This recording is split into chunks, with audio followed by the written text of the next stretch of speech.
All right, here. Hi, Jared. Welcome to the Leaders Lab. Yeah, thanks, Ken. Really happy to be here today. Yeah, I know you and I are just getting to know each other, and so I thought I'd hit record before I heard too much about your background, so that you could maybe share that with our audience. Tell us like kind of where you're from, and then we'll take that and maybe start talking about the origins of your business and career. Absolutely. Well, as similar to most entrepreneurs, you really kind of you stumble across entrepreneurship and oftentimes. And so I was really going to school for architecture. I was set to be one of the youngest architects actually in the United States, and I started working for this architecture firm, and they were really focused on what I call user-centric design, and which was really about, like, if you think of Disney and you think of the hidden Disneys that are existing in wallpaper, music, and stuff like that. It's really about understanding every touch point that you can have with a brand. And so this architecture firm really kind of subscribed to that methodology. And they put me on a lot of the digital stuff. And I fell in love with digital, creating sort of digital experiences. And my wife at the time, well, partner at the time, now my wife, she was working for a big PR agency doing copywriting and messaging, and we just decided, like, what if we actually started a business that, we're world travelers, we could maybe help build the internet, and we can connect, cultures from one place to another and kind of flatten the world almost, if you will. Yeah. And yeah, so we kicked it off 21 years ago, not knowing what the heck entrepreneurship is, just seeing a demand in the market and like kind of going to fill that demand as kind of two craftspeople would do. And then yeah, now we're waking up 21 years later. We've got, international office. We're doing really, really well. We're adopting AI like crazy as everyone else is in the world. And yeah, and just we're just continuing to move down our vision and mission around creating valuable personalized experiences for our clients, customers, and doing that while we're creating really deep, meaningful connections with people. Yeah, and it's so cool that you guys had that itch or made that decision pretty early in your careers, it looks like, right? And so Yeah. I did the same thing. It's kind of funny because people are like, "Wow, it's so scary to like go out there," and I'm like, "Well, yeah, at the stage where you're at now, when someone's paying you a whole Yeah. bunch of money in your corporate job, but like back when I was 22, Yeah. I wasn't gambling with that much, right? Were you kind of in the same scenario?" 100%. In fact, it was like we really didn't have a lot. I mean, I remember Right. we were kind of working multiple jobs while we are starting our business, and we would get cash and tip money and throw it behind the grandfather clock. But I was, yeah, 23 years old.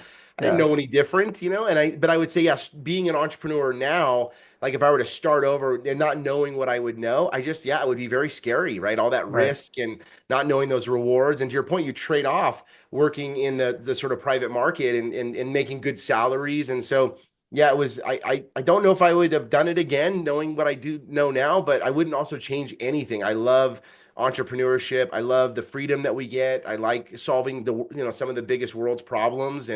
But yeah, definitely when you start off, you just don't know what you know, and you kind of go in blindly a little bit, but that's okay, right? That's part of being young. I know you guys have offices both in the UK and they're in Reno. But you can mainly work wherever you want, right? I'm assuming. Yeah, well, especially, post pandemic. I mean, we Right. really leaned in hard, to say, hey, anyone can work anywhere. Let's just make sure. In fact, I just gave a presentation etiquette kind of post pandemic of like how you need to show up, make sure your background's good, and stay off mute if you have a role in the meeting, unless there's dogs running around, like all these things. But to your point, like, yeah, we can basically work anywhere. In fact, our kids, because we have a 21-year-old and 18-year-old, our 18-year-old goes off to university, and the first thing we're doing is we're going to go up to Vancouver, Canada, and we're renting an apartment for a month. And we're going to work Monday through Thursday, kind of exploring a new market. And then we're going to date each other again because as we started our business in the 20s, we sort of lost those, right? It was always put towards the business, but yeah, there's a beauty in the fact that we live in the world we're in, and that we can be agnostic and work pretty much anywhere as long as you stay to the client's goals and objectives, you maintain good communication, and you show up, you're present.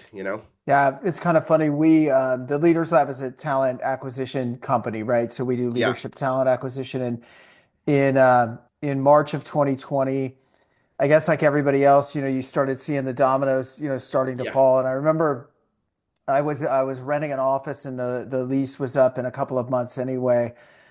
And I don't know what it was because all the information wasn't out there yet, but it was just like, I was supposed to be working at Tony Robbins' seminar and it got canceled. And then the NBA started canceling games. And I was Yeah. like, I'm gonna take all my stuff out of here today, right? Like I'm like, I don't think I'll be back here before the end of the lease, right? And then Yeah. I've never had an office since. We've all of our folks are remote. Well, I have an office in South Africa, but that's because we have a concentration of folks down there. But yeah, it sure is nice. Tell me about, so it sounds like you guys are young. You're throwing caution to the wind a little bit. Hey, let's just do, live the Yeah. dream, do the thing we want to do. And it sounds like that timing is not too far off you guys having your first kid too, right? Yes. So Yeah. what were some of those early years like starting the business, having a kid? What did that look like? Yeah, it's funny because you hear nowadays like the post-pandemic, everyone they only want to work 40 hours or 30 hours a week and 4 days a week. And you're just thinking, I when I started this business, I literally had one kid in one arm. We had a guest bedroom in our house.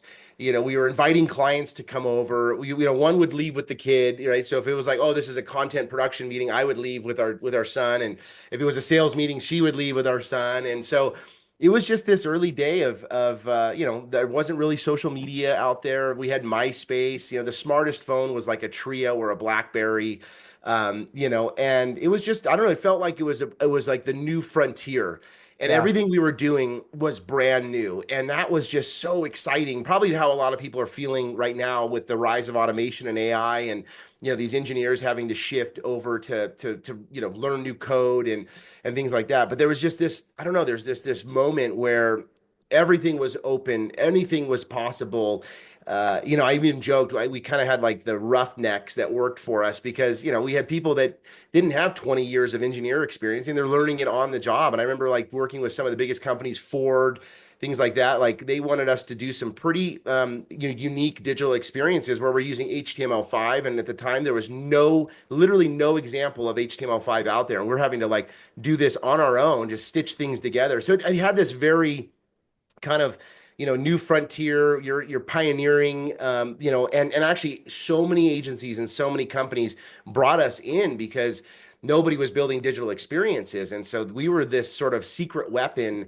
And with our proximity location from that, we're just over the Sierras. I was going to the Bay Area every week, driving in, showing up, closing business. I mean, we didn't even have to deal and have business development teams and didn't have to do tons of inbound, outbound marketing work or anything like that because our name was just spreading throughout these companies like wildfire. And it was just such a really exciting moment in time. And I would say we're kind of feeling that now, post pandemic, all this innovation that's happening. Like it feels like, again, this new frontier land. Like it feels very similar, except for, I'm 20 years older than I was back then. So I've got to be careful like how much I sign up for and whatnot. But yeah, really exciting times.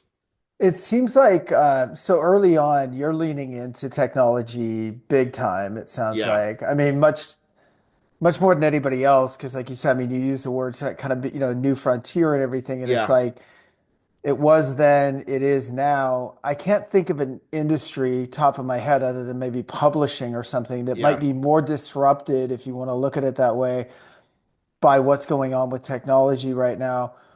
Where were you in, I guess, the evolution of AI and how has it impacted you guys? Because I feel like at the most basic level, right? Like, company sales presentations that AI can pretty much write Yeah. now. You know what I mean? Like, Yeah.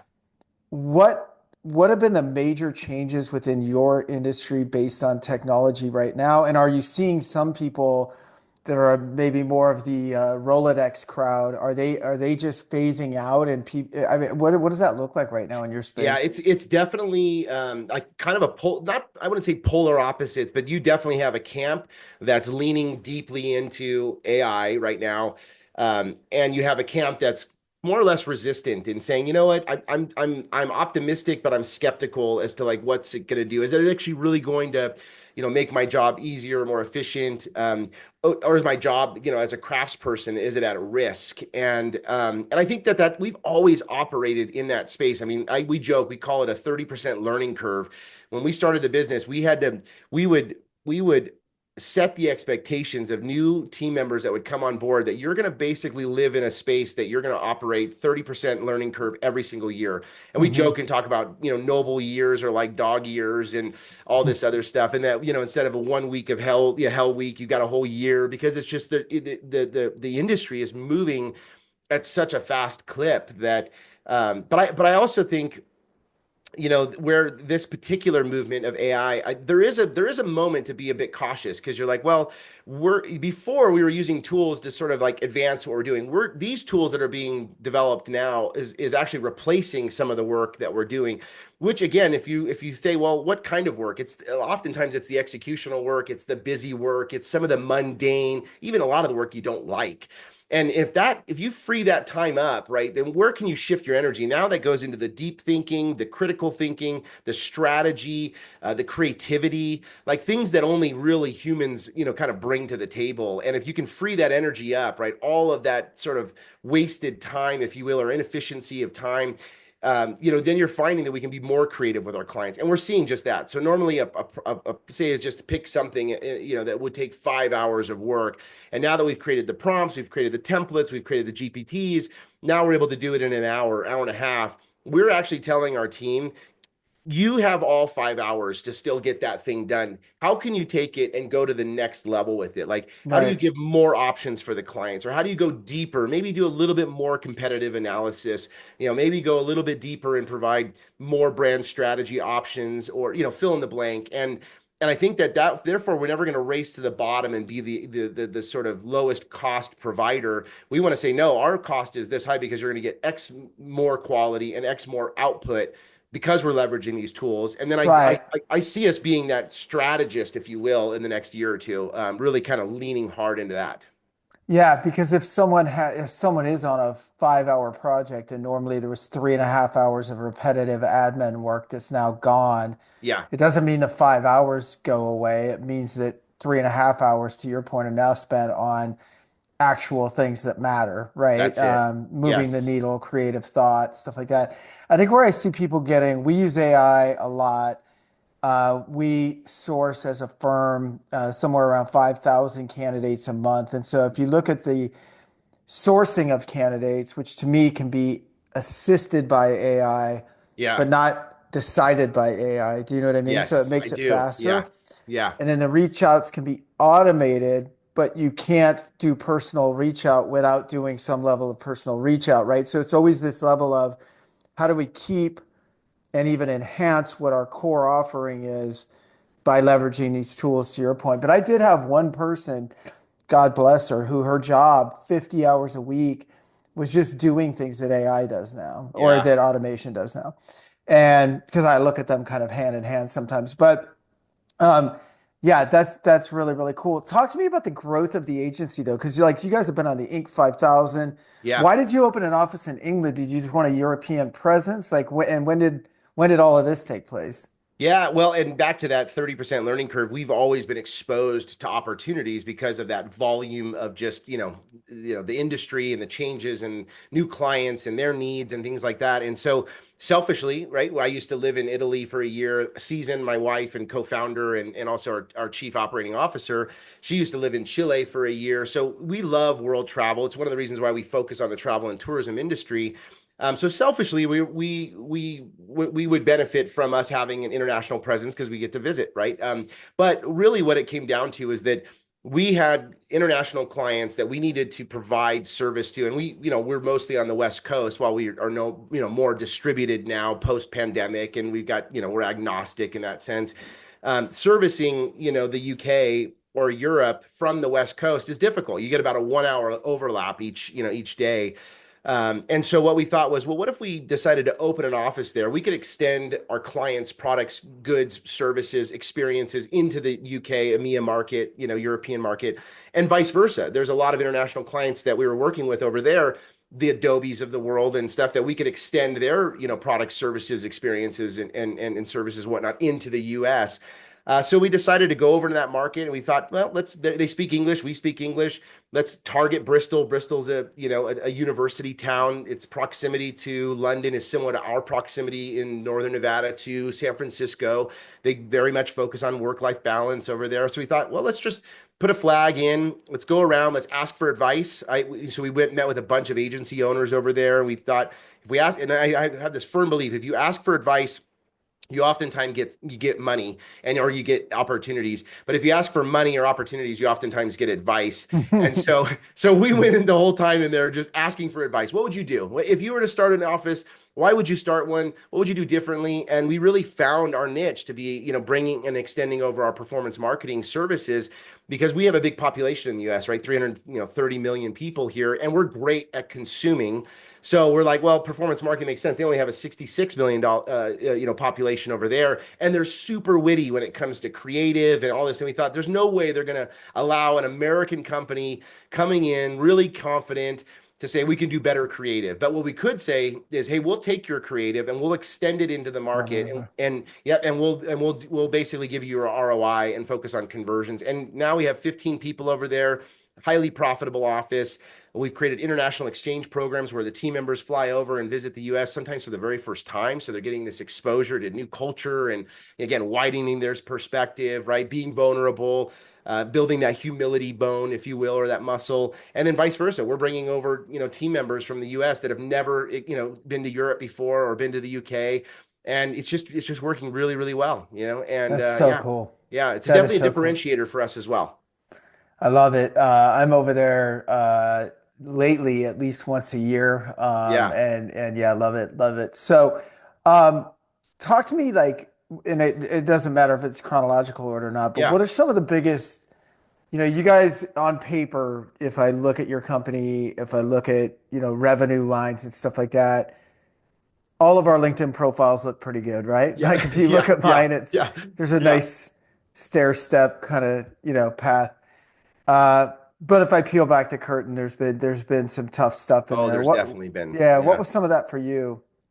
Well, there was this moment where I had to personally let go of what got me here as an entrepreneur wasn't going to be what I could bring into the future, right? And I would say this for anyone even listening, like oftentimes you are starting a business because you're good at something, as an individual contributor, and you see a demand that's out there and you think you could fill it, right? And so that was us, right? I was really good at understanding architecture, and then translating that to building the internet, aka websites and prototypes for big companies and everything else. And naturally, you're going to hit your own level of capacity, no matter what it is. Say you're a chef, you're going to hit a capacity you can't cook more than 50 meals a night, or what. Fill in the blank. Pick anything. And I distinctively remember this one moment, Ken, and it was on a Friday night. It was December 5th. 2008. So this is how much I remember it. And we have what's called here in Carson City, Nevada. It's the capital of Nevada. Has this what they call the tree lighting ceremony. And Santa comes down and as he comes down the main drag, the main street, all the lights turn on, and it's a big family-oriented thing. 20,000 people come out for it. And we had a deliverable for Autodesk that evening. And I'm in there with the team, and Season says, okay, I'm going to leave the office real quick. I'm going to go pick up the kids from daycare. She comes back lightning fast. And then she's like, okay, let's get going. And I looked at her. I said, I'm sorry, I can't be at this event. And she's like, what are you talking about? I'm like, well, we're missing this deadline. It's a Friday 5 o'clock deadline. Which, by the way, don't ever have Friday 5 o'clock deadlines. But yeah. And so and she turned around, and I saw her eyes welled up. She turned around with the kids and walked out, and just silently. And I just sat there with my hands, like my heart in my hands, thinking, what am I doing? Like what? We're successful, but at what cost, right? And I'm giving everything to work and not for my family and all these other, if you will, parts of my life that make me whole.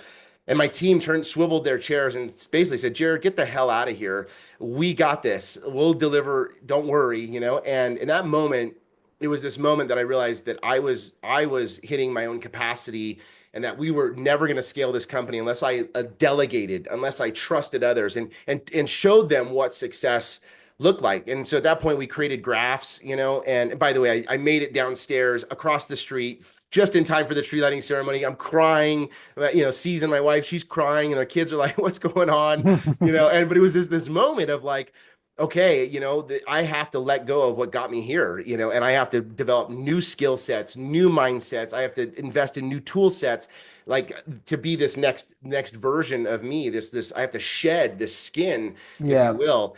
And at that point, we created processes and templates and charts and delegations, and we created, employee career development paths, and we showed them what success would look like. And anytime we saw any repeatable processes, we built standard operating procedures and formed methodologies, and we called it Noble University, and we just totally reinvented ourselves. And so we left our tradesperson suit or whatever you want to call it, gear, tools at the door, and we put ourselves into a new position.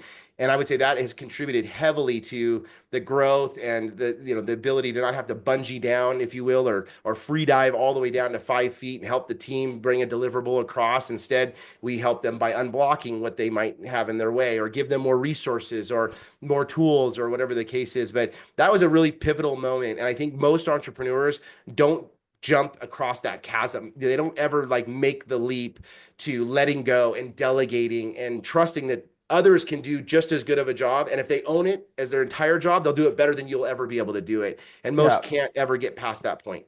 Well, I think you mentioned, you said as I had to shed that skin, and as you were Yeah, saying that, I was identity, is what was coming to me is that we get that's right. wrapped up into this, like, I'm the rainmaker, I'm the guy that Yes, makes the 5 o'clock deadline. And there's a lot of ego in that, even if we're so nice much. externally, right? Yeah, It's based in our own ego.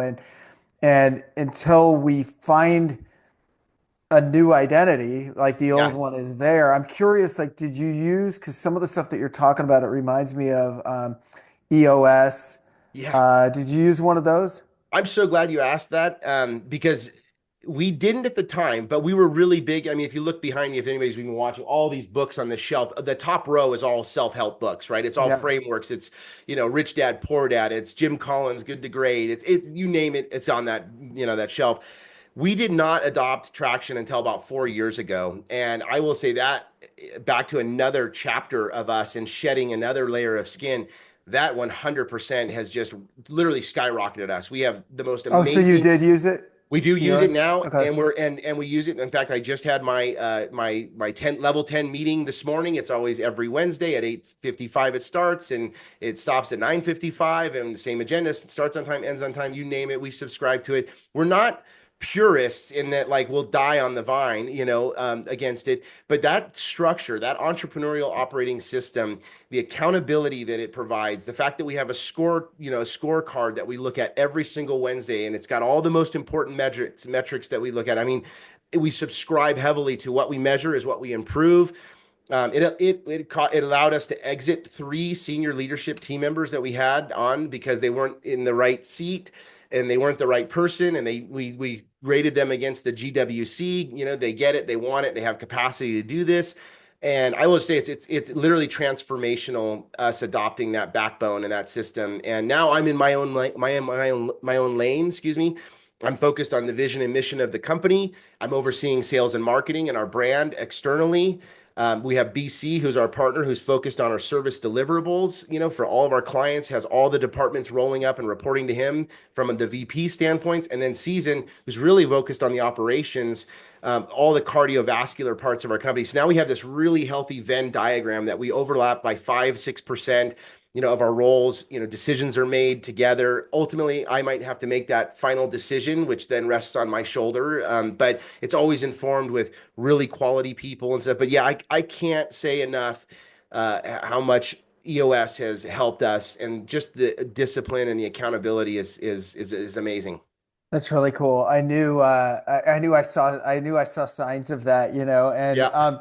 and I'm a systems guy. I love it. I love, outputs, and it's funny. I had a guy on a few weeks ago um who was an expert in I would say systems, but he was against KPIs in the sense that company pass down KPIs based on job function when you're not factoring in where someone's at in their trajectory, right? Or where they're Sure. at in their, and I agree with that. Yep. But for everybody, even if their KPIs are individual, it's like we got to know where we're going, right? There's got to be a scoreboard. I mean, I look at it like, I mean, could you imagine playing like a high scoring sport like basketball and just not turning on the scoreboard Oh, until, 30 minutes in and going, I think we're ahead. It yeah. seems like we made more shots than they did. You know what I mean? Incredible. Like Yeah. I don't understand that. And so to me, the more clarity, the better. I noticed we had a dashboard. We had a dashboard in one place. It was like on a Google sheet or something. And it wasn't, the numbers were there, but they weren't, you had to kind of dig for them. You know what I Yeah. mean? You had to Yeah. kind of Yeah. open this tab, do this, and simply moving over to that Google sheet into a product called Airtable and then building some Yep. dashboards around it in Airtable where there it is, your name on lights, in lights, love it or leave it, right? Yep. But there it is. And I've noticed in Airtable, and it's a short amount of time, but just that conversion, I think our numbers are up like 10% on a Yeah. productivity. So I didn't ask for anything. We just simply moved it from one place to another, and I think just that visibility that people, I think even for themselves, right? It's like if you know where you're at, if you know where you're aiming for, and there's constant clarity, right? It's not even competition or like, ooh, Ken's watching, I'm going to get in trouble. Yeah. It's not even Right. that. It's No. just the transparency of the data. And you said something really well. I think a lot of people think that we're measuring so that we could then come in with the heavy hammer and Right, spank people, whatever, fill in the blank. We don't. And I go back to what we measure is what we improve. And so we're very objective about what when we're looking at numbers, we're saying, well, why is this one low? Oh, well, because we had a whole week of team members out, right, or well, we hired a lot of people, therefore our utilization is low this month. And it's like, okay, it just that everything has a reason, right? And again, to your point, like imagine playing that basketball game and you're halfway in, and then you see the numbers and you're like, wow, we're very off from what our guts were telling us. And right, too many entrepreneurs, too many leaders aren't looking at the right numbers, right? Those right, ones that are going to cause the behavioral change.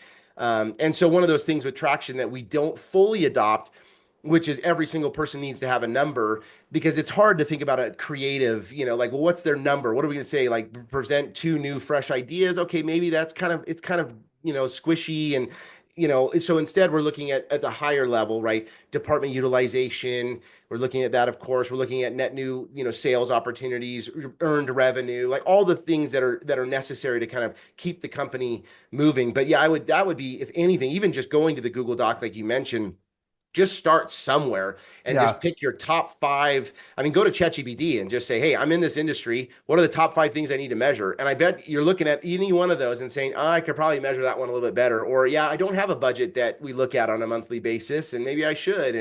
And stuff. But that is just like I said, transformational to No, have that. and I think, if you looked at it, if you or I were being onboarded at a company, right, and they Yeah. said, Jared, Ken, you guys are starting in this role, and the definition of doing well in this role, of course, there's a ramp up period, and as you're Yep. ramping up, here's what that looks like. Here's where you should be at these different points in time. And if you're doing all those things, and then you hit these different benchmarks along the way, then there's good stuff that comes from that, right? Yes. Um, Yes. at your 1 year anniversary, if you hit all the KPIs, then we're going to actually give you a promotion and title, and we're going to give you some Yeah. more paid days vacation, and and then from there, once you're in that role, there's a whole new set of KPIs, and if you hit those, then there's another. And we do this when I we're love it. onboarding people. Yep. We're like, and then I ask them if you do come to work for us and you know what this path is and it's clearly laid out. I look at myself more as a coach than a boss. So That's as your right. coach, if you're veering off in any kind of significant way, I'm not talking about micromanagement, but like, hey, you've been off the path now for a little Yep. while. Would you like me to ignore that, or would you like me to let you know so that you can still get to this thing that you're saying that you That's want? And of beautiful. course, everybody's like, no, Tell like me. give me a Yeah. nudge. And so it's almost like permission I was to just going to say lead, that. Yep, right? you're asking for permission. Yep. Yeah. And but it's got to be real. Like I Yeah. am trying to help you get to the same place that you're trying to go to, right? Yep. And I think if people understand as leaders, if they understand that our intention is in line, that we actually care about them, right? Yes. And that our interests are in line with their interests, right? And sometimes asking the question of why you're off, it's not so much like your sales numbers are down and we need more Right. money. It's A, you're off the thing that you wanted. Also, is there anything we should talk about? Is everything That's right. okay? Is there Yep. anything going on? Do you need some time off? Do you need like, you know what I mean? Like whatever it might be, it could indicate a problem if you see it from a performance standpoint, you know? Well, and I will say that like I think we're really talking about investing into people, and by Yeah. investing into people, you'll get the output you're looking for the business. And I think a lot of people in leaders, even if you're not an entrepreneur, just don't align the company goals and message, vision and everything that they need to hit to the actual individual, and then helping create the, if you will, the bridge for that. And so I do mentor and manage a few individuals that sit in the sales and marketing department.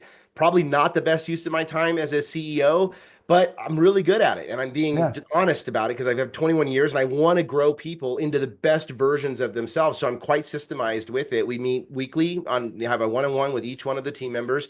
On a monthly basis, I have a career development meeting. We're only to talk about their career development.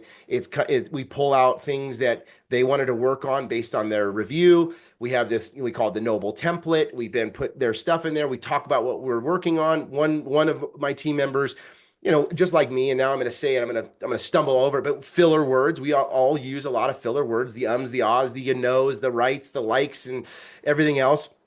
Well, she has, she's new to public speaking and has kind of that, falls when she gets nervous, falls into the ums.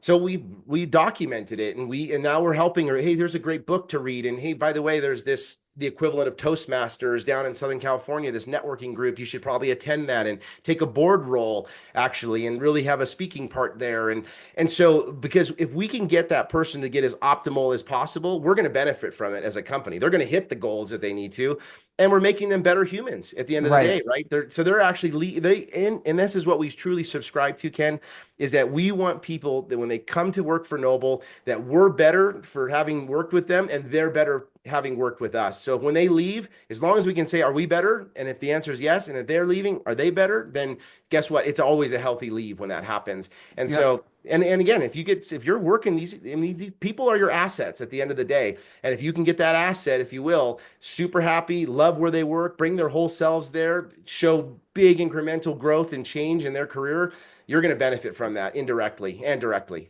I agree so much. And I think that, again, it comes back to this genuinely caring about people Yes, and yes, it's such a missed opportunity sometimes on both sides, whether it's the leader or the, I don't want to say subordinate, but yep, um, you know, an employee comes to you with an issue. Maybe they last minute just need Thursday afternoon off and you don't even know why. yep, I'd lean on the side of just go and take the time that you need, you know that's what I right. mean? And eventually, it reminds me actually, it's not much different than a personal or a romantic relationship, which at the beginning, both sides in a new relationship, let's say it's a romantic relationship, Yep, you're always you're looking at the other person, and you're trying to anticipate and fulfill their needs early that's in a exactly right. relationship, right? It's like, Yes, how can I make her happy? How can I, yes, or him happy or whatever. Then things get a little more settled in, and it's more like, well, why am I going grocery shopping again? I've yeah, done it the last two times, right? It yeah, becomes more of a horse trading thing. that's right. I think when we can get our employees, and I guess in our personal relationships too, but to that point where we're still in that honeymoon phase where Yeah, I'm going to bend over backwards to try to be as empathetic and accommodating to you as possible. And I'm not even going to say I expect that in return. I guess what I would say is right. if I'm not getting that in return, then maybe it's not a fit That's right. eventually That's right. over Yep. time. Not that I'm measuring it on a scoreboard. And so what that means, I think, is when both sides care about each other is absolutely if you want to go to your kid's baseball game, you should go. I'll Yes, push you out the door to go. that's right. Yep. But if I ask you to work an hour late on a day that you can because something's pressing, that should be a reciprocal relationship over time, right? Yep. And I fully subscribe to that. And I would say that you said something really important at the beginning, which is you really have to care about that individual. Yeah. And I think that too many we used to have a partner that worked for us. love him to death, but he was a little unauthentic, kind of erred on the sales side. So every Monday he would say, "Oh, how was your weekend?" to the individuals, and right when they're answering, "Okay, that's great. Now we're moving on." And it's like, well, hold on. If you're going to ask the question, you need to lean in. And I always think about building authentic, meaningful, connected relationships. You can find something that you have in common with someone else, and Right, and then mind that, maybe that's a sales tactic, right? But at the same time, it's like when you're smiling and everyone starts smiling and you were faking it at first. Now you're really smiling because you like it. right. So yeah, maybe you're saying, okay, well, you went hiking this week. I like hiking. And then you start talking a little bit more. And next thing you know, you're down the rabbit hole and you're building a relationship. And now you know what caused that person to tick and what their love language is, all that kind of stuff. And if you do truly care about someone, they're going to bring like I said, their whole selves to work. They're going to give Yeah. you that extra hour or two or the weekend if you ever ask for it. But be careful, you don't abuse that situation. It's the same thing. It's like, well, hold on, I've actually done 50 grocery runs to your one. Now Yeah. we're imbalanced, and so yeah, Well, we can't there, do that. there are relationships that are abusive, right? And there's Yep, relationships that are one-sided, and that's when we that's have to right. have boundaries and get out of them, or maybe that employee or that boss is not the right fit anymore, you know? Yep, But I feel like we could go on this stuff for a long time. I know. Tell me as we're closing up here, what's Yeah, the future for you guys? I mean, you're not early career, but you're not late no, either. You've got a good 20 plus years in your industry now. You guys have been cranking it out. yeah, Um, you seem like, not even seem like, it's obvious that growth is a super high human need for you, whether that be personally or professionally. yeah. I'm not looking for the 1, 3, and 5 year chart, but like Yeah. yeah, kind of where are you seeing things? Yeah, well, so those that do know me and you can feel it in the energy and everything else, I want to live three lives in this one, And so, yeah, I'm turning 45 this year. My kids are leaving, for university. My wife and I are both very deeply invested into the company. We love each other and we're also a power couple and power business owners. And so we're at this point now where we want to continue on that growth path.